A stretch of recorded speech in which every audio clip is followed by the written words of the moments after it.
নিজের বাবা যে এমন কাজ করতে পারে তা ভাবতেই পারেন না শাহরুখ কন্যা সুহানা। ভরা দর্শকের সামনে সুহানা চমক দিয়ে বলে ওঠেন, অসম্ভব, বাবা এমন করেছিল।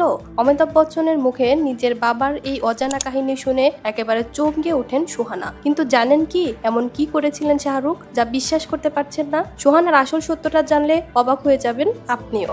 দেখুন, সুহানা খান বাবার আদরের মেয়ে। সাধারণত তার সন্তানদেরকে তিনি কোনোদিন কোনো অভিযোগ করেন না, বরং প্রকাশ্যে প্রত্যেকের প্রশংসা করে এসেছেন এবং 3 সন্তানের সঙ্গে তার সম্পর্কের সমীকরণ কতটা গভীর তা আলাদা করে আর বলার অপেক্ষা রাখে না। তবে সেই আদরের মেয়ের উপর একবার মেজাজ হারিয়েছিলেন শাহরুখ খান। কেবিসিতে সুহানা খান আসতে সেই প্রসঙ্গ তোলেন অমিতাভ বচ্চন। এবার জেদ ধরে বসেন সুহানা খান। শাহরুখ খান তাকে বলেছিলেন তিনি যেন তার সাঁতার কাটেন, কিন্তু সুহানা তা শুনতে বিন্দুমাত্র রাজি ছিলেন না। বাবা বারণ করার পরও সে বারবার একই কথা বলতে থাকে। তা দেখে রীতিমতো মেজাজ হারিয়ে চিৎকার করেন শাহরুখ খান। অমিতাভ বচ্চন জানান তখনও সুহানা সত্যিই কোনো ইচ্ছা ছিল না সাঁতার কাটার, কিন্তু যেহেতু তাকে বারণ করা হয়েছে এক প্রকার জেদ শুরু করে সুহানা।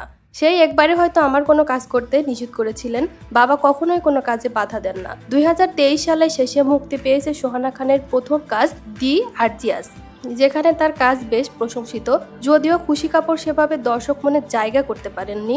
তবে এবার শোনা যাচ্ছে অন্য খবর, শাহরুখ খানের সঙ্গে নাকি ছবি করতে চলেছেন তিনি। যদিও এই খবরে শিলমোহর দেননি সুহানা কিংবা শাহরুখ খান কেউই। বলিউডের অন্তর্মহলে এমনই গুঞ্জন বছরের শুরু থেকেই অমিতাভ বচ্চনের কাছে সুহানা একটি বিশেষ অনুরোধ করেছিল এপিসোড চলাকালীন। সুহানা খান বচ্চনকে তার সহজ প্রশ্ন জিজ্ঞাসা করার জন্য, কারণ তার বাবা শাহরুখ খান প্রয়াসত সেলের ভূমিকায় অভিনয় করেছিলেন। যে অনুরোধে একেবারেই চমকে যান বসিয়ান অভিনেতা। মহব্বতে কাভি খুশি সহ একাধিক ছবিতে অমিতাভের সঙ্গে পর্দা শেয়ার করেছেন শাহরুখ খান। দর্শক, এই ছিল আজকের ভিডিও। কেমন লাগলো তা অবশ্যই কমেন্ট করে জানাতে ভুলবেন না।